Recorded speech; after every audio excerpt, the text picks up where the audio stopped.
இதமான காலை தென்றலில் அனைவருக்கும் எனது காலை வணக்கம். இன்று ஒரு குறள். குறள் எண் அதிகாரம் 129, குறள் எண் 1282. புணர்ச்சி விதும்பல். திணைத்துணையும் ஊடாமை வேண்டும், பனைத்துணையும் காமம் நிறைய வரேன். தெய்வப்புலவர் திருவள்ளுவர், மகளிர்க்கு காமம் பனையளவிலும் மிக உண்டாமாயின் அவரால் தம் காதலோரோடு திணையளவும் ஊடுதல் செய்யாமை வேண்டும். அதாவது தெளிவாக சொல்கிறேன், சுருக்கமாகவும் சொல்கிறேன்.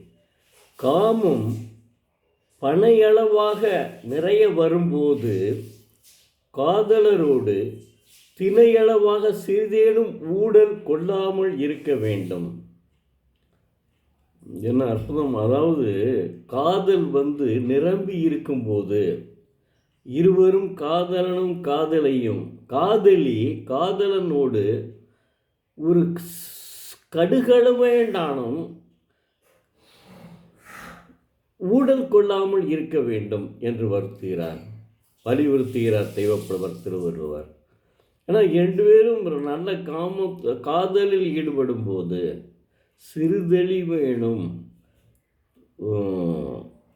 ஊடல் கொள்ளாமல் இருக்க வேண்டும். அப்போ தான் அந்த உறவு நல்லா இருக்கும் அப்படின்னு சொல்கிறாங்க. வேற ஒன்றும் இல்லை, அந்த உறவு அப்போ தான் நல்லா இருக்கும் அப்படின்னு என்ன அருமையாக ஒரு அனுபவிச்சிருக்கார் பாருங்கள். அவருடைய இதை எவ்வளோ அற்புதமாக சொல்கிறார் பாருங்கள். அதுதான் அவர்கிட்ட உள்ள ஒரு தனித்திறமை, திருவள்ளுவரின் தனித்திறமை அதுதான். அது அடுத்து ஒரு குறளையும் பார்ப்போம். அதிகாரம் 5 இல்வாழ்க்கை 42. அதாவது துறந்தார்க்கும் துவாதவர்க்கும் இறந்தார்க்கும் இல்வாழ்வான் என்பான் துணை.